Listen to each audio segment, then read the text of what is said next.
नमस्कार, आपके साथ मैं हूं विद्यानाथ झा। नवभारत आप देख रहे हैं। क्या हिंदुस्तान में हिंदू ही अल्पसंख्यक बनने की कगार पर हैं?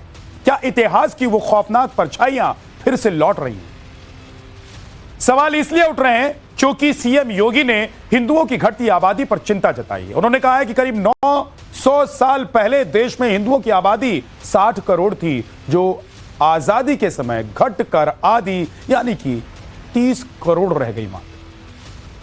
फिर से सुनिए, 60 करोड़ से घटकर 30 करोड़, 50% कम। और हिंदू आबादी घटने के पीछे विदेशी आक्रांताओं का हाथ रहा और आज भी उस मानसिकता के लोग हैं जो हिंदुओं को बांटने की साजिश रच रहे हैं। विदेशी आक्रांताओं ने जहां तलवार की ताकत पर धर्म बदले, वहीं आज कुछ ताकतें हैं जो दिमागों को, सोच को, विचारों को बांटने में लगी है। तो क्या आज भी हिंदुओं को कमजोर करने की साजिश हो रही है? और इन दिनों बार बार सुनाई दिया जाने वाला शब्द डेमोग्राफिक जिहाद, क्या यह इसी साजिश से जुड़ी बड़ी सच्चाई है? सावधान रहने की जरूरत है। क्या अगर बटेंगे तो फिर हम कटेंगे, जैसा कि योगी आदित्यनाथ कहते हैं। सीएम योगी ने हिंदू समाज को अलर्ट भी किया है अपनी इन बातों से। सीएम योगी ने घटती हिंदू आबादी को डिकोड किया है, लेकिन इन बयानों के पीछे भी एक आधार है। अखंड भारत में आए आक्रांताओं के हमलों का 900 साल में 60 करोड़ हिंदुओं की आबादी का 30 करोड़ तक पहुंचा देना, इसके पीछे कौन कौन से आक्रांता जिम्मेदार रहे, वो आज आपको बताता हूं। मैं आपको बताता हूं कि 900 साल में कौन कौन आया और कैसे हिंदुओं की जनसंख्या 50% यानी कि आधी रह गई। मुस्लिम आक्रांता तुर्क, अफगान, मुगल और उज्बेक। यूरोपीय आक्रांता अंग्रेज, फ्रेंच, पुर्तगाली और डच। अब आपको सीएम योगी का वो बयान सुनवाते हैं जिसमें उन्होंने 60 करोड़ की हिंदू आबादी घटकर 30 करोड़ होने का दावा किया है। कहते हैं भारत पे जब इस्लाम ने पहला हमला किया था, उस समय भारत की आबादी यानी उसके बाद भी सन 1100 तक भारत के अंदर हिंदुओं की आबादी 60 करोड़ थी, 60 करोड़। और 1947 में जब ये देश आजाद हुआ, उस समय हिंदुओं की आबादी रह गई थी मात्र 30 करोड़। आप मुझे बताइए, इन 800-900 वर्षों में हमारी आबादी बढ़नी चाहिए थी कि कम होनी चाहिए थी? कम हुई। हम 60 करोड़ से 30 करोड़ पे आ गए, यानी आबादी ही नहीं घटी, हमारी खेती के उत्पादन को भी कम कर दिया गया है। आक्रांताओं ने हिंदुस्तान में आकर हिंदुओं को निशाना बनाया, खासतौर से उन तबकों को जो सशक्त थे, जो आक्रांताओं से लोहा ले सकते थे।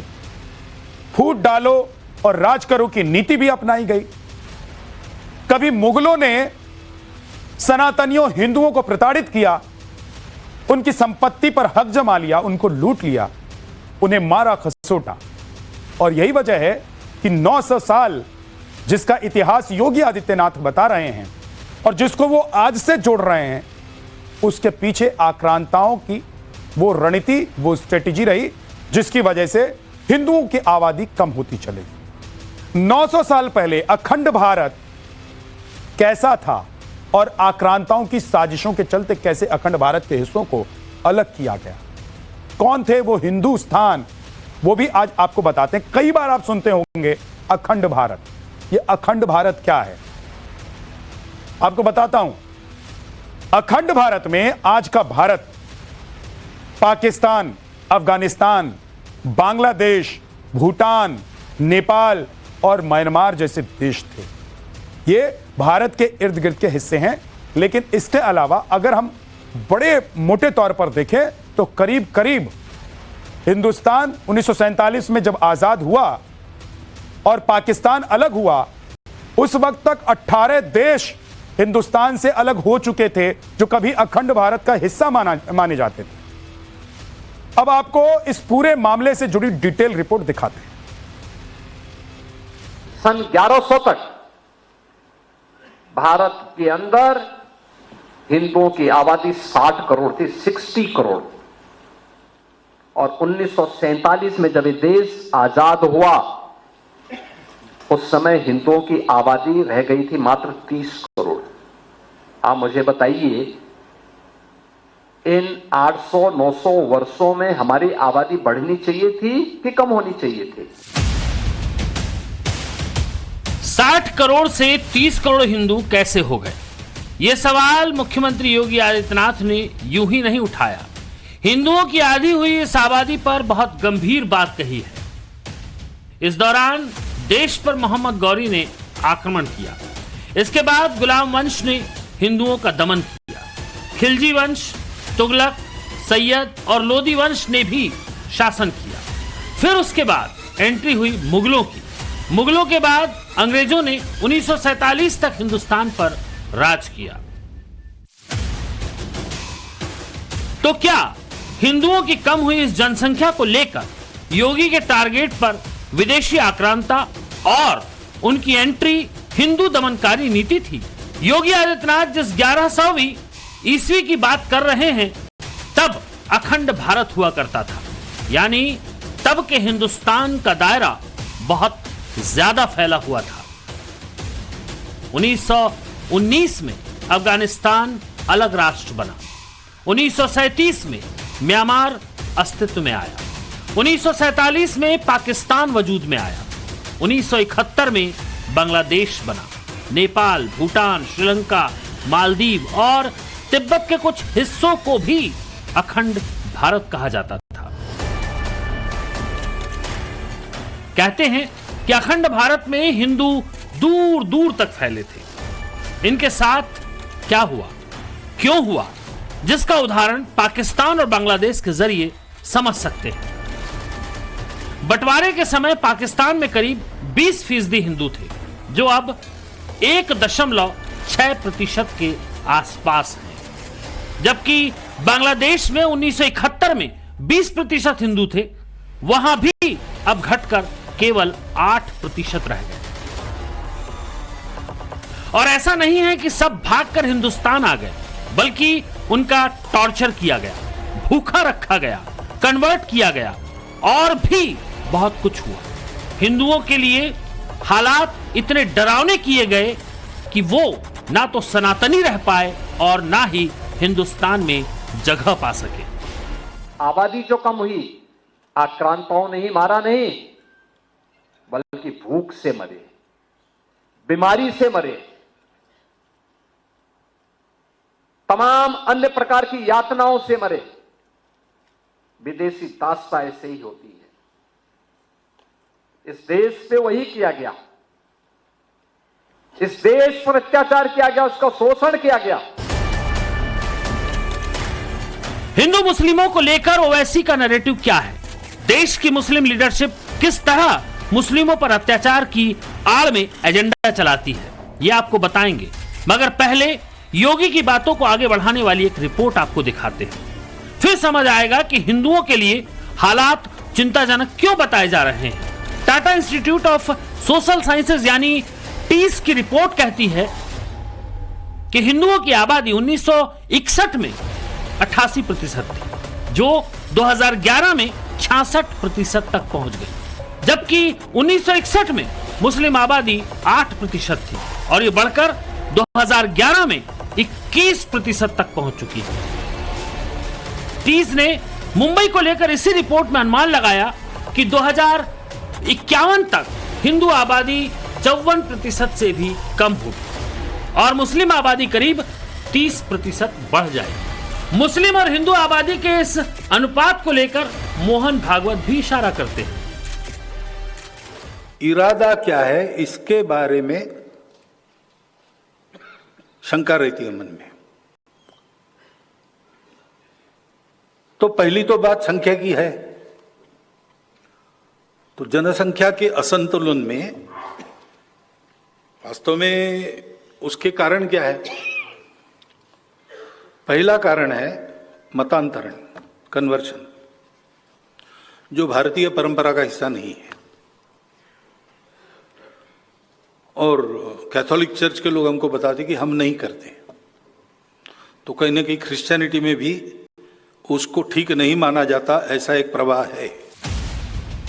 उत्तर, दक्षिण, पूरब, पश्चिम हर तरफ हिंदुओं की घटी आबादी का पैटर्न डरावना है और इसे हिंदू मुस्लिम की जगह इस तौर पर देखना चाहिए कि बहुभाषी बहुसांस्कृतिक देश में हिंदू और मुस्लिम जनसंख्या का पिछले 7 दशकों के तुलनात्मक अध्ययन में एक निर्णायक और डरावना मोड़ आया है। डरावना लिखने की वजह यह कि हिंदू कहीं किसी जिले में ऐसे बेतरतीब बढ़े हों, ऐसा मिलता नहीं। अगर मिलता है तो बहुत खोजने से इक्का दुक्का इलाके हो सकते हैं बस, जबकि इसके उलट मुस्लिम आबादी में इजाफा मिलता है। 2001 और 2011 की जनगणना की तुलना की जाए तो पता चलता है कि बिहार के सीमांचल में मुस्लिम आबादी 30% के करीब बढ़ी है। बीते 10 सालों में मुस्लिमों की असम में ग्रोथ रेट 29.6% रही है। पश्चिम बंगाल में मुस्लिम आबादी 2001 में 25.25% से बढ़कर 2011 में 27.01% हो गई। लेकिन इन सब के बावजूद ओवैसी जैसे नेता मुस्लिम जमात के बीच इस पर नया कलेवर दे देते हैं अपने मतलब की बातें और फायदे के साथ।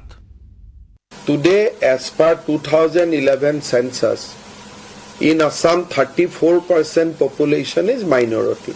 So if you remove 3% indigenous Assamese Muslim, then 31% is the Muslim who migrated to Assam. And if you projected that on the basis of 2021, 31 and 41, you come to a almost 50-50 position. So there is no my take. I am just stating you what is the statistical census report. हमारे मुल्क में एक चीज है TFR, total fertility rate, वो 2% हो गया। माने इंडिया का फर्टिलिटी रेट बहुत ज्यादा गिरा और सबसे ज्यादा अगर TFR रेट गिरा मुसलमानों का गिरा। मुसलमानों का गिरा। ये national family health survey 5th उसका रिकॉर्ड बता रहा है। देश में मुस्लिम बढ़े हैं और हिंदू घटे हैं। इसकी एक वजह हिंदुओं में बच्चे कम पैदा करने की प्रवृत्ति भी मानी जाती है। बच्चे दो ही अच्छे वाला स्लोगन हर गांव स्कूल में फेमस हो चला था। लेकिन हिंदुओं की सबसे बड़ी आबादी वाले मुल्क में ही हिंदू अल्पसंख्यक होने की सूरत में आएंगे तो चिंता लाजमी है। उदाहरण के तौर पर डेमोग्राफी में हुए बदलाव के कुछ आंकड़ों पर गौर करिए। 2001 में यूपी के सहारनपुर में मुस्लिम आबादी 11,32,919 थी, जो 2011 में 14,54,052 हो गई। मुजफ्फरनगर में मुस्लिमों का यही आंकड़ा 2001 में 13,49,629 के मुकाबले 2011 में बढ़कर 17,11,453 हो गया। मेरठ में 2001 में 9,75,715 मुस्लिम थे। 2011 में मेरठ में मुस्लिमों का आंकड़ा 11,85,643 पहुंच गया। अब ये हुआ कैसे? अचानक हुआ, संयोगवश हुआ या फिर प्लानिंग? तो इसके लिए संभल की डेमोग्राफी को भी समझना जरूरी हो जाता है। 3 सदस्यों की न्यायिक आयोग ने योगी आदित्यनाथ को 450 पन्ने की विस्तृत रिपोर्ट सौंपी, जिसमें हिंदुओं पर टारगेटेड हिंसा से लेकर पलायन को विस्तार से जगह दी गई। इस रिपोर्ट के मुताबिक कभी संभल में हिंदुओं की आबादी 45% थी, जो लगातार घटती रही और वर्तमान में 15% के आसपास पहुंच गई। वहीं मुस्लिम आबादी इसी टाइम पीरियड के दौरान 55% से बढ़कर 85% हो गई। 30% हिंदुओं की गिरावट यूपी के उस शहर में हुई जहां मुगलों ने अत्याचार किया। फिर राजनीतिक दबाव में कन्वर्जन के कई दावे किए जाते हैं। क्या इसीलिए योगी आदित्यनाथ हिंदुओं को चेताते हुए नई लकीर खींच रहे हैं? जिन लोगों ने जाति के नाम पे बांटा, क्षेत्र के नाम पे बांटा, भाषा के नाम पर बांटा, तमाम बातों के आधार पर बांटा, और आज भी वे उसी विदेशी मानसिकता के साथ काम कर रहे हैं। समाज को विभाजित कर रहे हैं, विभाजन कर रहे हैं, बांट रहे हैं, काट रहे हैं। वे लोग इस स्वदेशी अभियान में भी तमाम प्रकार की उंगलियां उठाएंगे। बात यूपी भर की नहीं है, बल्कि देश के कई हिस्सों में इसे चुनावी मुद्दा भी बनाया जाता है। कई एजेंसियों की रिसर्च रिपोर्ट भी इस पर चिंता जताती है। हो सकता है टोटल फर्टिलिटी रेट यानी टीएफआर असंतुलित हुई हो। अवैध घुसपैठ भी इसका कारण हो सकता है। लोभ लालच के साथ धर्मांतरण और इलाके से हिंदुओं का पलायन भी वजह माना जाता रहा है। हालांकि जिस तरह बीते कुछ सालों से रोहिंग्या और बांग्लादेशियों को बसाने की कोशिश हो रही है, वो सवाल उठाती है कि इसे महज सियासी विवाद के तौर पर देखा जाना चाहिए या ठोस उपाय निकालने की जरूरत वाकई आ गई है। क्योंकि आज छांगुर और अब्दुल रहमान के रूप में ऐसे जालिमों की लिस्ट लंबी है जो हिंदुओं को हेन केन मुसलमान बनाने की कोशिशों में लगे हुए हैं। और तरीके भी ऐसे ऐसे होते हैं जिसे सुनकर सनातनियों का खून खौल उठे। ब्यूरो रिपोर्ट, टाइम्स नाउ, नव भारत।